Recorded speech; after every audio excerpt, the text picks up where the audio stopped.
سلام على عباده الذين اصطفى أما بعد فأعوذ بالله من الشيطان الرجيم بسم الله الرحمن الرحيم إن الله يأمر بالعدل والإحسان وإيتاء ذي القربى وينهى عن الفحشاء والمنكر والبغي يعظكم لعلكم تذكرون وقال النبي صلى الله عليه وسلم الظلم ظلمات يوم القيامة أو كما قال عليه الصلاة والسلام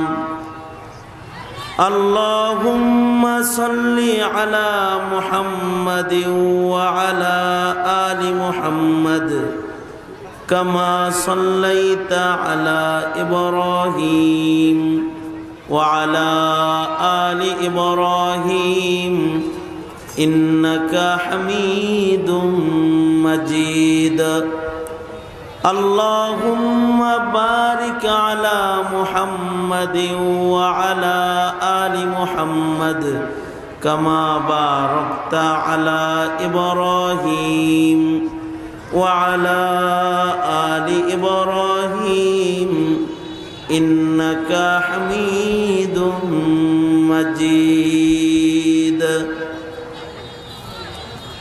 আয়োজিত মুহতি সিরাতুন নবী সাল্লাল্লাহু আলাইহি ওয়াসাল্লাম মহাসম্মেলনের মুহতারাম সাদার, আমাদের সকলের মুরব্বী মুহইয়ুস সুন্নাহ মুজাহিদ মিল্লাত পীর কামেল হযরত পীর সাহেব মধুপুর দামাত বরকাতুহুম, উপস্থিত দিগার বুজুর্গ হযরত উলামায়ে কেরাম, সম্মুখপানে সমবেত দিন প্রিয় ইসলাম প্রিয় দিনদার ইমানদার মুমিন মুসলমান ভাইরা, আল্লাহর দরবারে শুকর। আল্লাহ তাআলা সিরাতুন নবী সাল্লাল্লাহু আলাইহি ওয়াসাল্লাম শিরোনামে আমাদেরকে একত্রিত হওয়ার তৌফিক দান করেছেন। দিনব্যাপী উলামাদের নসিহত আপনারা শ্রবণ করেছেন। বরকতের নিয়তে আমি আল্লাহর নবীর সিরাত থেকে নবীজির মিশন একটি বরকতপূর্ণ আয়াত, যা নবীজি বলেছেন এই আয়াত আমার মিশন, সূরা নহল থেকে 90 নম্বর আয়াত আপনাদের সামনে বরকতের নিয়তে তিলাওয়াত করেছে। নবীজির একখানি হাদিস আপনাদের সামনে পেশ করেছে। এগুলো সামনে করে হযরত পীর সাহেব হুজুরের নির্দেশে খুব সংক্ষেপে কিছু কথা। আল্লাহর কালামের এটি একটি অলৌকিকত্ব যে আল্লাহর কালাম যদি কেউ শোনে, শোনার মাধ্যমেও দিল সাফ হয়, এবং মুমিন যদি আল্লাহর কালাম শোনে তো মুমিনের ঈমান বেড়ে যায়। সঙ্গত কারণেই কোরআনে কারীমের আলোচনা শুনলে, কোরআন শুনলে ঈমান বাড়ে বিধায়ী কোরআন শোনার আয়োজন নিয়ে বাতিলের এত মাথা ব্যথা। শুনলেই ঈমান বেড়ে যায়।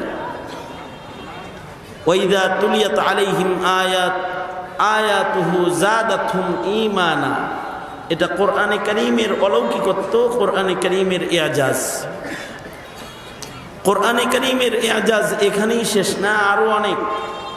কোরআন যদি কেউ, কোনো কাফের যদি কোরআন শুনে তো কোরআনের অলৌকিকত্ব ওই পর্যন্ত যে কোরআনের তিলাওয়াত শুনলে, কোরআন শুনলে, কোরআনের কথা শুনলে কাফেরের দিলের কুফরি ঝরে যায়। এ কারণেই আল্লাহর রাসূলের প্রতি নির্দেশ ছিল উতলু মা উহিয়া ইলাইকা মিনাল কিতাব, আপনি আপনার উপরে অবতীর্ণ কিতাব থেকে পড়ুন, তিলাওয়াত করুন। আর মুমিনদের প্রতি নির্দেশ হলো ফাসতামিউ লাহ, তোমরা শোনো, শুনলে উপকার হবে। আর নবীজিকে তিলাওয়াত করতে বলেছেন, তিলাওয়াত করলে কাফেরদের কানে তিলাওয়াত গেলে কাফেরের কুফরি ঝরবে। নবী আলাইহিস সালাতু ওয়াস সালামের তিলাওয়াত শ্রবণ করে কোরআনে কারীমের একটি আয়াত শুনেও বহু কাফের মুসলমান হয়েছে, যে আয়াত শুনে সর্বাধিক কাফের মুসলমান হয়েছে সে আয়াতটি আমি আপনাদের সামনে তেলাওয়াত করেছি, এই নিয়তে যে কোনো বয়ান যদি নাও হয় একবার পড়লাম এটিও কম নয়। ওমর ইবনে আব্দুল আজিজ রহমতুল্লাহি আলাইহি এই আয়াতকে জুমার খুতবায় লিখে দিয়েছেন এবং নির্দেশ করেছেন, জুমার নামাজের খুতবায় এই আয়াত সবার কানে কানে পৌঁছায় দাও, এতেও মুমিনদের ইমানি ফায়দা হয়ে যাবে। এই আয়াত যেদিন নাজিল হলো আল্লাহর রাসূল সাল্লাল্লাহু আলাইহি ওয়াসাল্লাম বসা ছিলেন, হযরত জিবরাইল আয়াত নিয়ে আগমন করলেন। নবীজির কপাল ঘামতেছিল, ওহীর আসারাত দেখা যাইতেছিল, কারণ নবীজির উপরে প্রত্যাদেশ অবতীর্ণ হলে ওহী আসলে বোঝা যেত যে এখন ওহী নাজিল হইতেছে। কারণ কোরআন তো ভারী জিনিস, এটা যখন নাজিল হইতো তো নবীজি ঘেমে যেতেন। যদি উটের পিঠে সওয়ার থাকতেন তো কোরআনে কারিমের ভার উট বরদাস্ত করতে পারত না, উট নবীজিকে নিয়ে বসে পড়ত। হযরত আলী রাদিয়াল্লাহু আনহুর রানে মাথা দিয়ে একদিন আল্লাহর রাসূল আরাম করতেছিলেন, ওই সময় কোরআনে কারিমের আয়াত নাজিল হয়েছে। নবীজির জিসমে আতহার এত ওজনদার হয়েছে যে নবীজির মাথার ওজনে হযরত আলী বলেন আমার মনে হতেছিল যে কোনো পাহাড় এনে আমার রানের উপরে রাখা হয়েছে, হাড্ডি যেন চোরমার হয়ে যেতেছে। কোরআন ওহী ভারী জিনিস, আল্লাহর রাসূলের উপরে নাজিল হইতেছে আর নবীর সামনে একজন বসা আছে যিনি এখনো পর্যন্ত কালেমা পড়ে ঈমান আনেন নাই, কুফরের হালতে আছে। কিছু সময় পরে সে জিজ্ঞেস করলো, আল্লাহর নবী আপনার কাছে কি কোনো প্রত্যাদেশ অবতীর্ণ হলো? হ্যাঁ, একটা বরকতি আয়াত নাজিল হলো যা আমার মিশন। আল্লাহর রাসূল সাল্লাল্লাহু আলাইহি ওয়াসাল্লামের কাছ থেকে সে তিলাওয়াত শুনতে, আয়াতটি শুনতে আগ্রহ প্রকাশ করলো। যোগ আল্লাহর নবী যা নাজিল হয়েছে আমার সামনে সবার আগে এটার তেলাওয়াত আমি শুনতে চাই। তা আল্লাহর রাসূল তেলাওয়াত করে আয়াতটা একবার শুধু পড়লেন। সামনে বসা হযরত উসমান ইবনে মাযউন তিনি আয়াতটি শ্রবণের সাথে সাথে তিনি বললেন, এটি মানুষের কথা হতে পারে না, এমন মিশন আল্লাহর কথা ছাড়া অন্য কিছু না, আর আপনি আল্লাহর নবী ছাড়া আর কেউ না, আমাকে কালেমা পড়াইয়া দেন, আমি মুসলমান হয়ে যাই। কালেমা পড়ে মুসলমান হয়ে গেছে। তাফসীরের কিতাবে আছে আকসাম সাইফি নামে এক লিডার শত শত মানুষ নিয়ে একসাথে এসে কালেমা পড়ে মুসলমান হয়েছে, আর সে ঘোষণা করেছে কুনু রুআসা ওয়ালা তাকুনু আযনাবা, আগে আগে মুসলমান হও, দাম বাড়বে, পিছে পড়বা, দাম কমে যাবে, মাথা হও, লেজ হইও না। এ কারণে ওমর ইবনে আব্দুল আজিজ রহমতুল্লাহি আলাইহি এই আয়াত জুমার খুতবায় উঠাইয়া দিচ্ছেন। হযরত উসমান ইবনে মাযউন যে কোরআন শুনে মুসলমান হইলেন, মুসলমান হইলে দাম কমে না, বেড়ে যায়। এমন বাড়াই বাড়ছে দাম ওনার, কোরআনে কারীমের সম্মান করেছে, দাম এত বাড়ছে যে স্মরণীয় উসমানদের একজনের খাতায় ওনার নাম। উসমান নাম উচ্চারণ করলে কিছু মানুষের দিকে জেহেন চলে যায়। পৃথিবীর শ্রেষ্ঠ উসমান হলেন উসমান ইবনে আফফান রাদিয়াল্লাহু আনহু, যার তাহারাত আর পবিত্রতার কারণে ফেরেশতারা লজ্জায় দাঁড়িয়ে যেত কাতার কাতার হয়ে। ইন্নাল মালাইকাতা লা তাস্তাহি মিনহু, ছিলেন খলিফাতুল মুসলিমিন, মুসলিম জাহানের তৃতীয় খলিফা, আশারে মুবাশশারা আসহাবে বদরদের অন্যতম একজন। পাশাপাশি আল্লাহর রাসূল বলেন ওসমান হলো রফিকি ফিল জান্নাহ, সে আমার জান্নাতি বন্ধু। নবীজির দুই কন্যা নবী ওনার কাছে পর পর বিয়ে দিয়েছেন। আরেকজন উসমান হলো উসমান ইবনে মাযউন। হযরত উসমান ইবনে মাযউনকে দিয়া পৃথিবীর সবচেয়ে দামি গুরুস্থানটা উদ্বোধন হয়েছে, জান্নাতুল বাকি, দুনিয়ার সবচেয়ে দামি কবরস্থান। কারণ আশা করা যায় জান্নাতুল বাকি গুরুস্থানে কিয়ামত পর্যন্ত কবরের আযাব হবে না। নবীজির রওজা আতহারের পাশাপাশি গুরুস্থান, এখানে কি আযাব হইতে পারে? এই গুরুস্থানের প্রথম মাইয়িত হলেন উসমান ইবনে মাজউন, আউয়ালু মান মাতা বাদাল হিজরা ওয়া দুফিনা ফিল বাকি। হিজরতের পরে সর্বপ্রথম হযরত উসমান ইবনে মাজউন মারা গেছেন, ওনাকে দিয়েই জান্নাতুল বাকি শ্রেষ্ঠ কবরস্থানটা উদ্বোধন করা হয়েছে।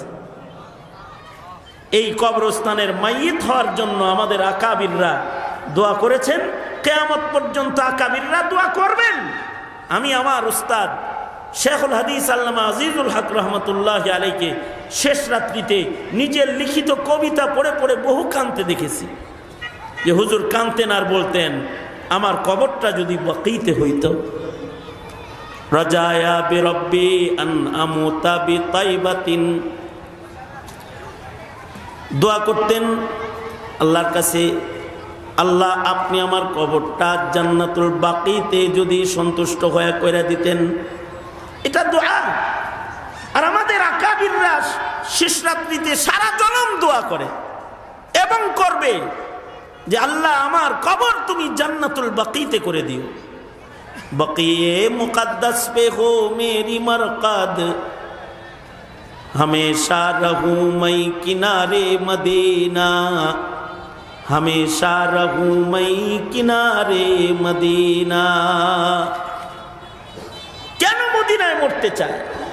শেখুল হাদিস জাকারিয়া রহমতুল্লাহি আলাইহি হিজরত করে মুহাজিরে মদিনী হয়ে গেছেন। কিয়ামত পর্যন্ত বহু মুহাজিরে মদিনী হবে শুধু জান্নাতুল বাকিতে শোয়ার আশায়। কারণ কবরটা যদি ভালো জায়গায় হয় তাতেও কবরটা নিরাপদ হয়। আমরা তো আর চালাক মুমিন না, আমরা শ্বশুর বাড়ির চিন্তা করি, নিজের বাড়ির চিন্তা করি, কবরের ঘরের চিন্তা করি না। গাঙ্গের ওই পার শ্বশুর বাড়ি, গাড়ি যাইব না, ও মেয়েরে বিয়ে করন যেত না, বছরে যাইব 2 বার, এর লেগে নদীর ওই পার, তাই শ্বশুর বাড়ি পছন্দ হয় না, নিজের বাড়িও পছন্দ হয় না। কয় মধুপুরের ঘুপ নাই, গাড়ি ঢুকে না, যাইতে কষ্ট হয়।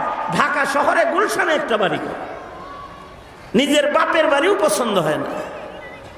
তো নিজে বাড়ি করছে যেটা, এ বাড়িতে থাকবে কয়দিন, শ্বশুর বাড়ি যাইব কয়দিন, শ্বশুর বাড়ি যাইব হলো বছরে 2 দিন অথবা 3 বছরে 1 দিন, নিজের বাড়িতে থাকবো 5 বছর 10 বছর 50 বছর, এর বেশি না। আর কবরের বাড়িতে থাকতে হবে মৃত্যুর পর থেকে ইসরাফিলের বাঁশি পর্যন্ত। এই কবরটা যদি ভালো জায়গায় না হয় তাহলে তো মুসিবত। কবি নজরুলকে ধন্যবাদ দিতে হয়, সে তার কবরের চিন্তা করেছে। মসজিদেরই পাশে আমার, মসজিদেরই পাশে আমার কবর দিও ভাই, যেন গড়ে থেকেও মুয়াজ্জিনের আজান শুনতে পাই, যেন আমি গড়ে থেকেও মুয়াজ্জিনের আজান শুনতে পাই। কত সুন্দর একটা কামনা যে ওগো আল্লাহ, আমার কবর যেন মসজিদের কোণে হয়। ও এলাকাবাসী আপনজন, তোমরা মসজিদ কোণে আমাকে কবর দিও। আল্লাহু আকবার কাবীরা। কত সুন্দর কামনা। কেন? কামনাটাই বোঝা যায় কবরের ভয়ের উপরে একটা ঈমান তার আছে। আর যার কবরের ভয়ই নাই, কবরের বিশ্বাসই নাই, ও তো নাস্তিক, ওর ঈমানই নাই, ঈমানই নষ্ট হয়ে গেছে। আগের যুগের লোকেরা ভালো জায়গায় কবর করার জন্য জীবন ভর সাধনা করেছে, কবরটা যেন ভালো গুরুস্থানে হয়। এজন্যে সারা জনম হাদিস মুখস্থ করতে করতে 1 লাখ হাদিসের হাফেজ হয়েছে, শুধু ভালো জায়গায় কবর বানাইবার লেগে। বলা হয় জান্নাতুল বাকি আর জান্নাতুল মুআল্লার পরে সবচেয়ে দামি কবরস্থান যেটা, সেটা ইমাম বুখারীর মাটিতে মাকবারায়ে মুহাম্মাদিয়া, যেখানে 2000 প্রায় মাইয়িত ঘুমিয়ে আছে, যাদের সকলের নাম মুহাম্মদ এবং তাদের সকলের 1 লাখ করে সনদ সহ হাদিস মুখস্থ। এখনো মানুষ যারা উজবেকিস্তান যায় ও কবর জিয়ারত করে, এখন আর ওখানে দাফন হয় না, কারণ 1 লাখ হাদিসের হাফেজও নাই, দাফন বন্ধ। সাহেবে হেদায়াও জায়গা পায় নাই সেখানে, কারণ ওনার হাদিস মুখস্থ ছিল 1 লাখ, কিন্তু নাম মুহাম্মদ না, এই জন্য গুরুস্থানে জায়গা মিলে নাই। কারণ ওয়াকিফ যিনি, জমিন অক্ফকারী যিনি, তিনি শর্ত দিয়েছে মাটি অক্ফ করে দিয়ে গেলাম, যাকে তাকে আমার মাটিতে শোয়াবা না, যার নাম মুহাম্মদ হবে এবং 1 লাখ হাদিস মুখস্থ হবে, তাকেই এই গুরুস্থানের মাটিতে জায়গা দিবা।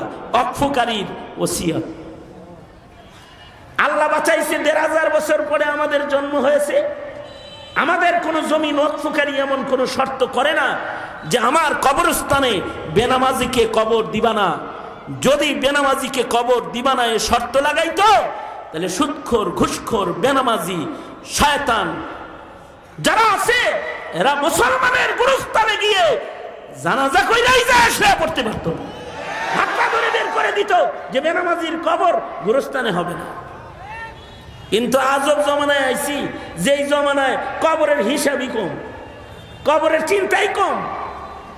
আর যদি এমন ওয়াকফকারী জমিনে এখন থাকতো যে বেনামাজি সারা গুরুস্থানে জায়গা নাই, নামাজি সারা গুরুস্থানে জায়গা নাই, যদি শর্ত দিত, তাইলে যারা নামাজ পড়ো না তারা কবরস্থান তো দূরের কথা, মন্দিরেও জায়গা তালাশ করে পাইতা না, 3.5 মন্দিরেও পাইতা না। কারণ তোমারা যদি কবরস্থান থেকে বাইর করে দিত, তোমার সন্তান বলতো কি, বাপের গুরুস্থানে লইল না, আমি আমার বাড়িতে লোম, আমার কি ভূতে ধরছে, এটা গাঙ্গে ভাষায় দে। নিজের সন্তান নিজের বাপের কবর নিজের বাড়িতে করতো না। কিন্তু আশ্চর্য, কবরস্থান গুরুস্থানের মাইয়িত হওয়ার জন্য 1 লাখ হাদিস মুখস্থ করে। কবরের চিন্তা কইরা কবরটা যেন ভালো জায়গায় হয়, কারণ কবর খারাপ মানুষের লগে কবর হইলেও ভেজাল আছে। আব্দুর রহিম রায়পুরি রহমতুল্লাহ আলাইহি নামে এক বুজুর্গ ছিলেন, আব্দুর রহিম রায়পুরি। ওনার কাছে এক লোক আসছে, আইসা কয়, হুজুর আমার মাটির কলসিরে জিনে ধরছে। কি কইছে? শুনছেন আমার কথাটা? শুনলে এরকম দেহা ধরে বয়ে রয়েছেন কে মেয়ে, নরম সরেন না তো কইছে। কি বলতেছে? কয় আমার এই মাটির কলসকে জিনে ধরেছে। আগে শুনতাম বাচ্চা জিনে ধরে, মানুষ জিনে ধরে, হের কলসি জিনে ধরছে। রায়পুরি বলে, কি কও তুমি, কলসি জিনে ধরবো কি করতে, কি হইছে কলসি? তো হে বলে কি, কয় আমার কলসের আজব দোষ পাওয়া গেছে, সেটা হলো মিঠা পানি রাখলে তিতা হয়ে যায়। এখন তো আল্লামা ফিরিজ দামাত বারকাতুহুমা আছে ঠান্ডা পানি খাওয়ার লাই, উনি আল্লামা ফিরিজ। কারণ আল্লামা শব্দ এখন মানে ফকির বাবার নামেও লেখে, আল্লামা শাহ ফকির অমুক রহমতুল্লাহ।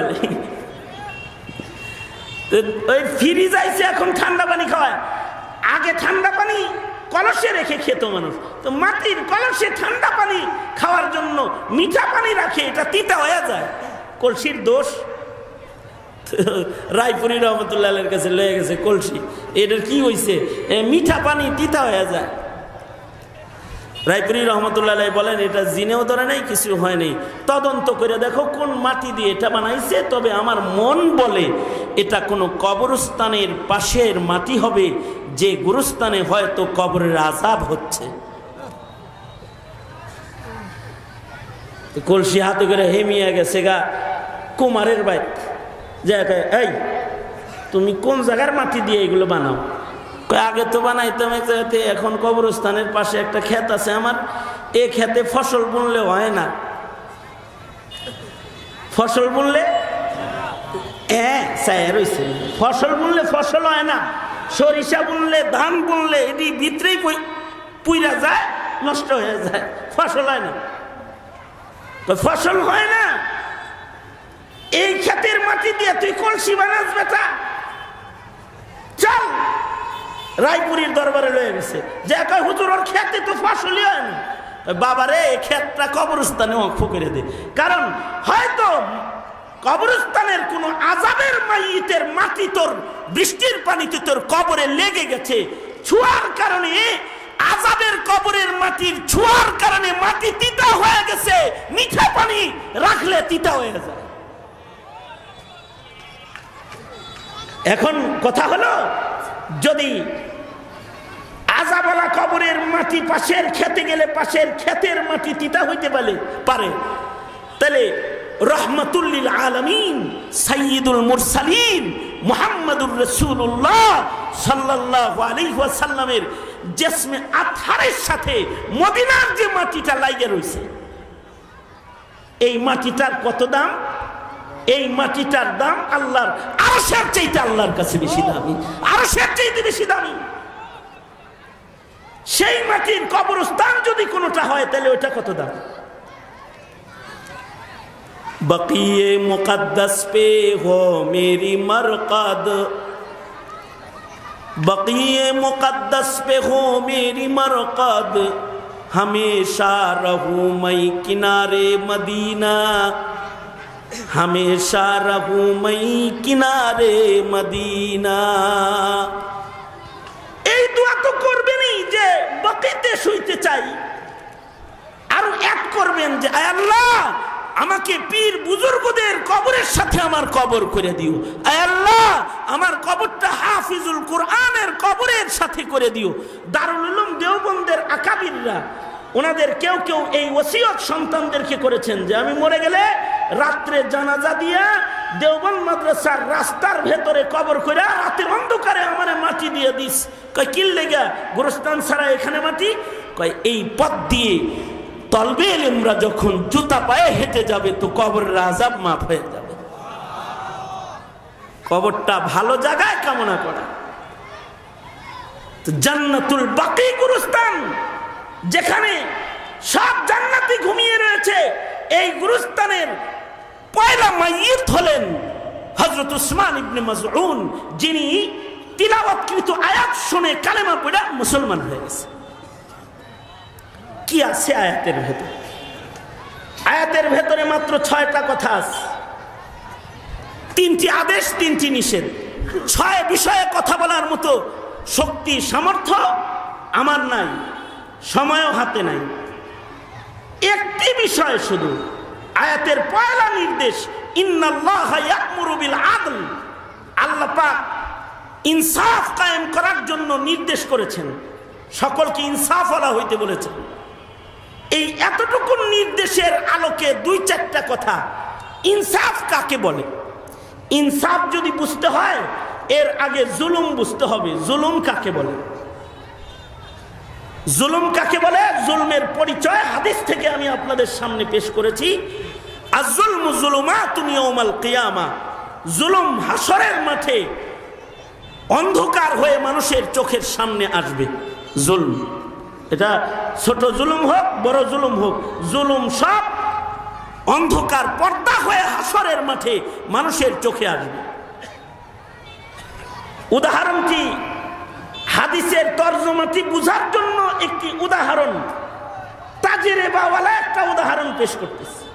সেটা হলো বাংলাদেশ বাহিনীর র্যাব বাহিনীরা যাদেরকে গ্রেফতার করে, র্যাব যেমন আমার র্যাবে ধরছে, র্যাব যাদেরকে গ্রেফতার করে তাদেরকে গ্রেফতার করে একটা কালো চশমা পরাইয়া দেয়, গাড়িতে উঠায়। পয়লা কাম কি? কালা চশমা, পয়লা হইলে কালা চশমা পরাবো। কি লেগে কালা চশমা পরাইবো? এর লেগে কালা চশমা পরাইবো তোমারে কি বিদেশে পাচার করতেছে, মাটির নিচে নিতেছে, নাকি পিটনিকে দিতেছে? তুমি দেখবা না, খালি দেখবা যে বাড়ি পড়বার লাগছে, যাতে সত্য উদ্ঘাটন করতে যেন সহজ হয়। এ কারণে তারা কি করে? কালো চশমা পরায় দেয়। কই লয়ে গেল? মাটির নিচের জেলে নিল, নাকি হেড অফিসে নিল, নাকি কোনো ব্রাঞ্চে নিল? আসামি ত্যাগ করার কোনো কায়দা নাই, চশমা পিন দেয়া দিছে, কিচ্ছু দেখে না।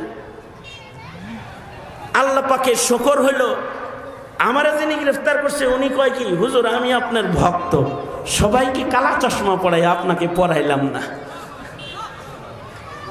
আপনাকে হেড অফিসে নিয়ে যাচ্ছি, আপনার ভাইকে বলে গেছি, মৌলানা মাসুদ হুজুরের ছাত্র, আপনার ভাইকে বলে গেছি সকালবেলায় যেন আপনার কাপড় চোপড় হেড অফিসে পৌঁছায়। আমার কালা চশমা চশমা পরাইছে না, কিন্তু এরা কি করে? কালা চশমা পরায়। কালা চশমা পরাইলে কি হয়? যে কই যাচ্ছে, কোথায় যাচ্ছে, পাশে কে আছে, ডান্ডাওয়ালা আছে নাকি কে বয়ে রইছে, কিছু দেখা যায় না। শুধু পিন্দায় বসায় রাখে না, গাড়িতেই মায়ের উত্তম মাধ্যম কিছু হয়, কে মারে এটাও তো দেখা যায় না। গাড়িতে আছে 10 জন, উথাল পাতাল ঘুষি চলছে, কালা চশমা পিন্দা আছে, হে যে কারে কইব যে তুই মারছস এটা বলার কায়দা নাই। উদাহরণটা দিলাম, ময়দানে মাহশারে জালেমের গোষ্ঠী যারা জমিনে জুলুম করো তারা শোনো, তোমার জুলুম হাসরের ময়দানে কালো চশমা হয়ে তোমার চোখে আল্লাহ তাআলা বসায় দিবে। হাউজে কাউসার নিয়ে রাসূল পাশে দাঁড়ায় থাকবে, জিহ্বা ঝুইলা যাবে, চোখে দেখতে পারবে না, দেখতে পারবে না।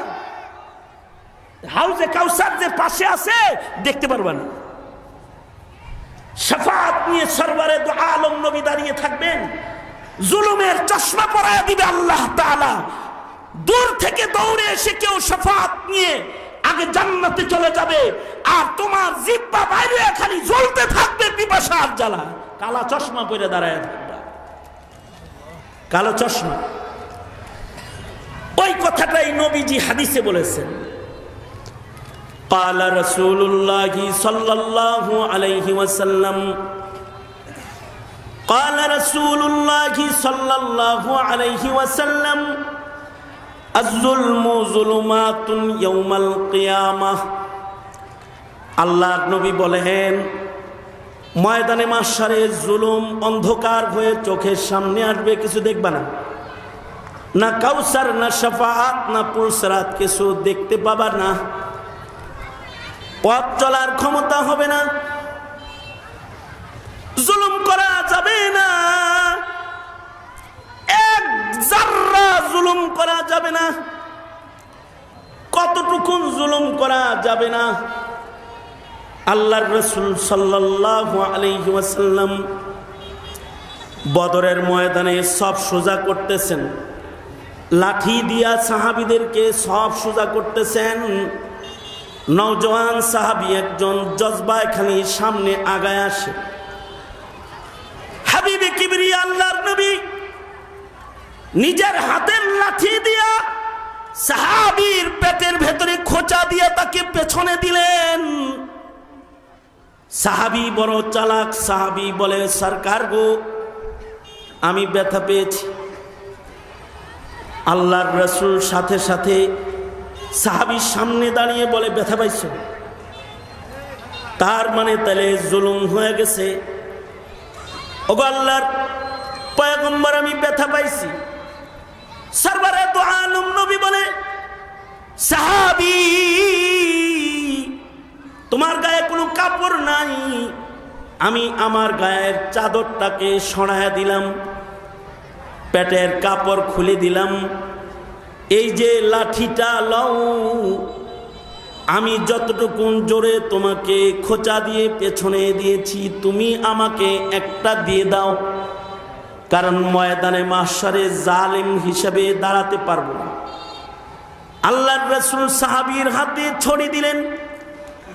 সাহাবী তো সাহাবী, হাতের ছড়ি মাটিতে ছেড়ে দিয়ে সাহাবী বলে, সরকার গো যুদ্ধের ময়দানে যাব, শহীদ হব নাকি ঘুরে আসব জানা নাই, তাই মনে মনে ফোন দিয়েছিলাম, বাহানা করে নি নবীর গায়ের কাপড়টা একটু সরাতে পারি।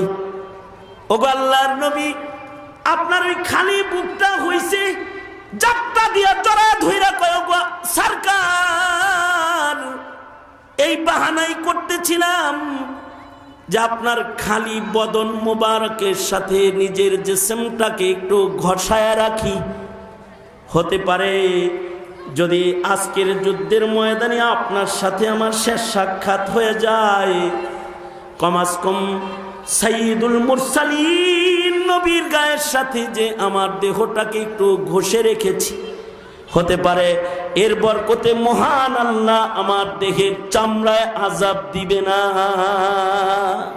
সাহাবী তো সাহাবী, এতটুকু জুলুম রাসূল করেন নাই। ইনসাফ যদি শিখতে হয় তো নবীর বাল্য জীবনের সেই দুধ মায়ের কোলের দিকে তাকাইলেই ইনসাফ শিখা যায়।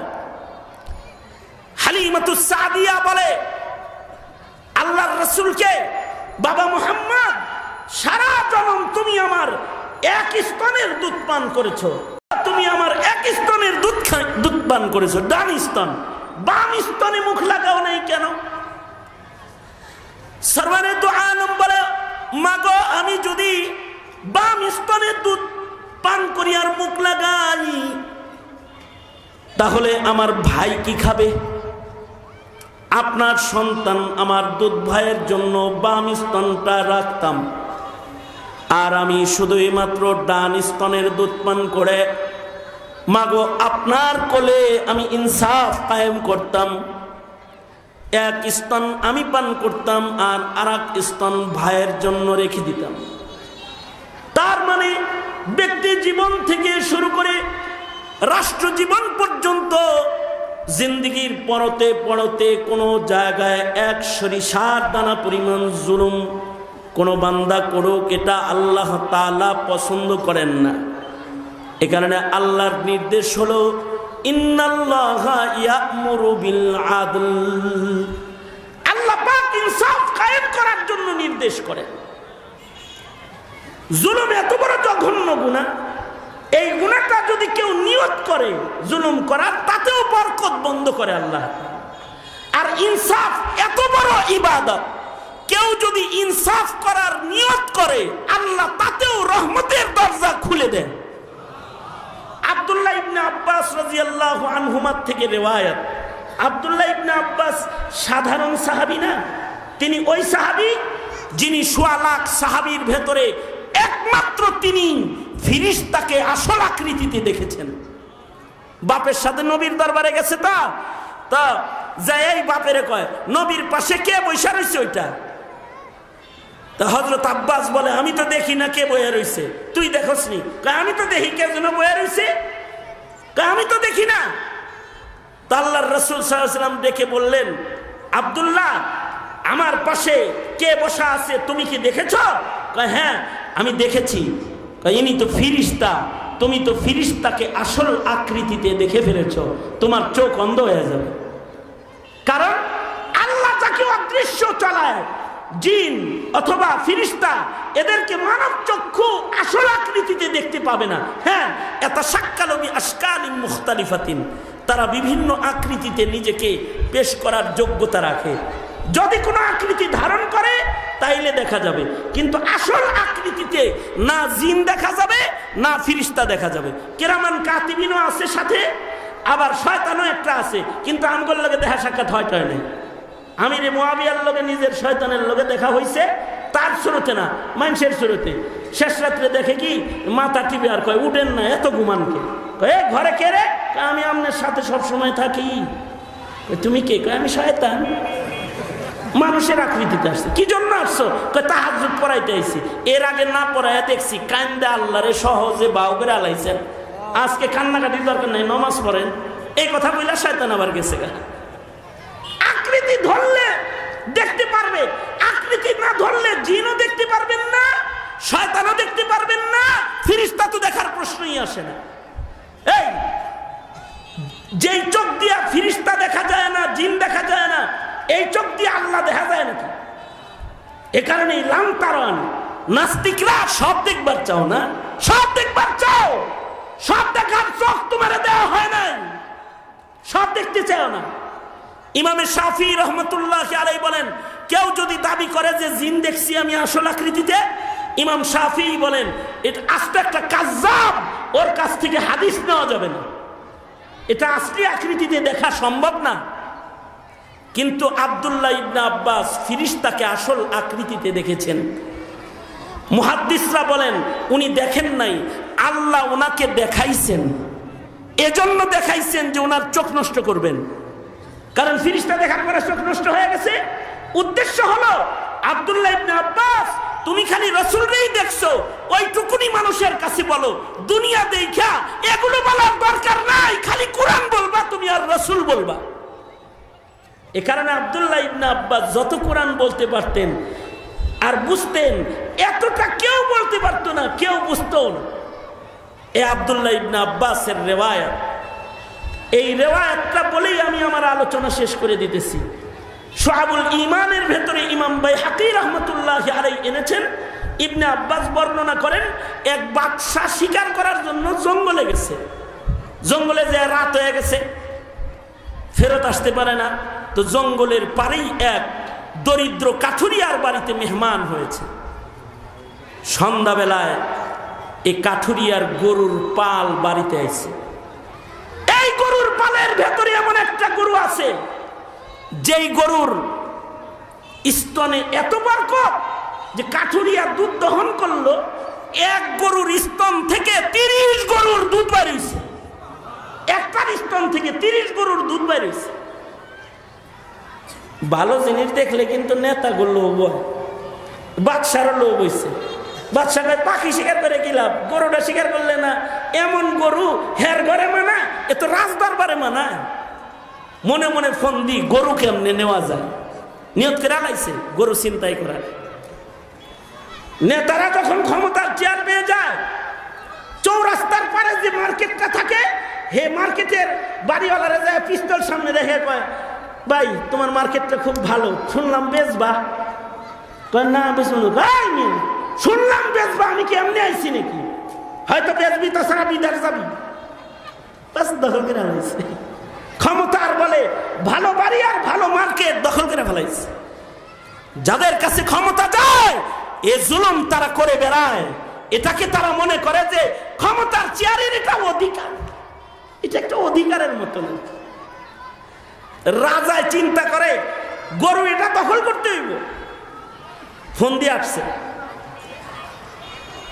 চিন্তা করতেছে আজকেই যদি খায়া দেয় গরু লই, এটা বেমানান অমানবিক হয়, যাই ফেরত যাই, আবার আইসা আর একদিন আইসা ফন্দি করে লয়ে যেমনি। আবার আসছে একদিন ফন্দি এটে শিকার কার্যে এসে এই বাড়িতে মেহমান হয়েছে। সন্ধ্যাবেলায় গরু আইছে, আর বাদশার নজর তো গরুর দিকে। ওই যে গরু, আজকে পাখি শিকার করতে আসে নাই, আজকে গরু শিকার করতে আসছে। গরু আসছে, কিন্তু আশ্চর্য বিষয় হলো লোকটা তার গাভীর স্তন টানে দুধ বের হয় না।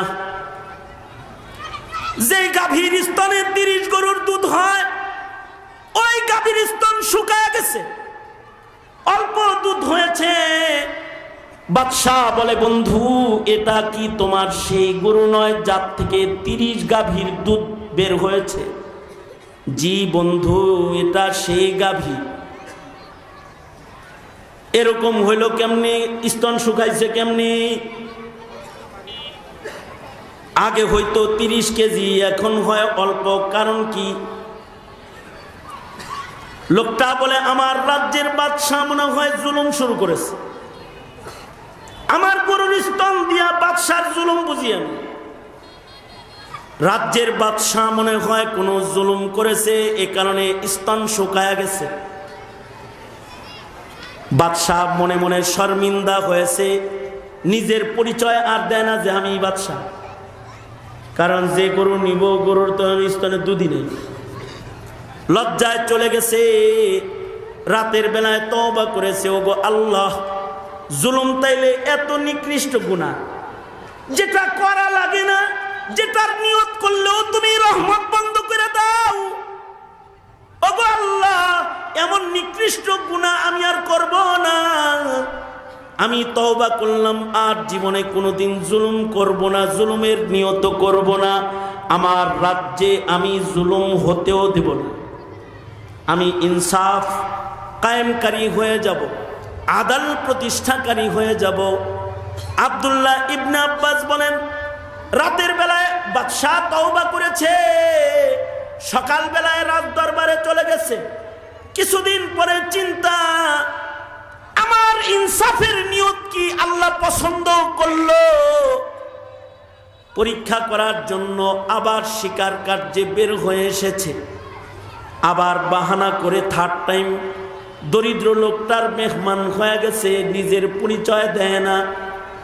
সন্ধ্যাবেলায় গাভীগুলো এসেছে, দুধ দহন করতেছে, আবার 30 গরুর দুধ বের হয়েছে। বাদশাহ বলে, বন্ধু এটি কি সেই গাভী নয় যেটার স্তন থেকে 1 কেজি দুধ তুমি খুঁজে পাও নাই? জি বন্ধু, এটাই সেই গাভী। আবার কেন জানি স্তনে বরকত হয়েছে। বাদশাহ বলে এটা কেমনে হলো? লোকটা বলে আমার রাজ্যের বাদশাহ মনে হয় ইনসাফ শুরু করেছে। একথা বলতে বাদশার চোখের পানি গড়ায় পড়েছে। লোকটাকে জড়ায় ধরে বলে বন্ধু, আমি বাদশাহ ছদ্মবেশে তোমার বাড়ির মেহমান হয়েছি। জুলুম তো এত নিকৃষ্ট গুনাহ যেটা করা লাগে না, এটার নিয়ত করলেও আল্লাহ নারাজ হয়ে যায়। আর ইনসাফ তো এত উৎকৃষ্ট ইবাদত, তার সিফাতের নাম। যদি ইনসাফের উপরে চলার কেউ নিয়ত করে লয় তো আসমানের মালিক মহান আল্লাহ বারাকাতের দরওয়াজাগুলো খুলে দেয়। এ কারণে আল্লাহর নির্দেশ হলো তোমরা ইনসাফ কায়েম করো। এখানে আপনাদেরকে বলবো, রাষ্ট্রের ইনসাফ তো আর আপনি কায়েম করতে পারবেন না, এটা রাজাদের কাজ। কমস কম ওই জালিমদের মোকাবেলায় যারা জুলুম করে যাচ্ছে, আপনি আপনার ব্যক্তি জীবন পারিবারিক জীবনের ইনসাফটা তো কায়েমকারী হন, তাতেও আল্লাহর রহমত আশা করা যায়। আর যদি ইনসাফ ভুলে গিয়ে জালিমের দপ্তরেই নাম চলে যায়, তবে কিন্তু খোদার গজব এসে যায়, আল্লাহর গজব এসে যায়। আল্লাহর গজব আসলে বাঁচার রাস্তা থাকে না। আজকে উলামায়ে দ্বীনদের উপরে জুলুম চলছে, নেককারদের উপরে জুলুম চলছে। জুলুম থেকে আল্লাহ তাআলা আমাদেরকে উদ্ধার করুন, ইনসাফ কায়েম করার তৌফিক আল্লাহ আমাদের দান করুক। আওয়াজ করে বলুন আমিন। বাস এতটুকুন দাওয়াত। রমাদান সামনে, ইনসাফ কায়েম করব ইনশাআল্লাহ। বলেন ইনশাআল্লাহ, বলেন ইনশাআল্লাহ। হাত তুলে ওয়াদা করেন, হাত তুলে ওয়াদা করেন ইনশাআল্লাহ ইনসাফ ওয়ালা হব, জুলুম করব না। আল্লাহ আমাদেরকে তৌফিক দান করুন। এতটুকুন বলেই আল্লাহ তাআলা হার কিসমের জুলুম থেকে আমাদেরকে বেঁচে থাকার তৌফিক দান করুন। এ দাওয়াত, এই তোহফাটা আপনাদেরকে দিয়ে আমি আমার সংক্ষিপ্ত কথা এখানেই শেষ করতেছি। जो कुछ हुआ या रब तेरे करम से हुआ, जो कुछ होगा तेरे करम से ही होगा।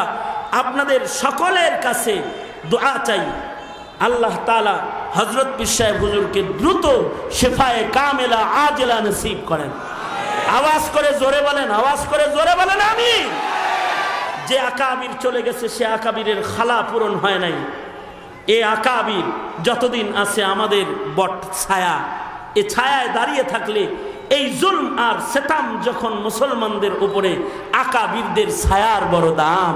যতদিন শাইখুল ইসলামের ছায়া ছিল, ততদিন জুলুম করার সাহস কেউ করে নাই, করে নাই। আকাবিরদের ছায়াকে কদর করি। আল্লাহ তাআলা আমাদেরকে আকাবিরদের কদর করার তৌফিক দান করেন আমিন।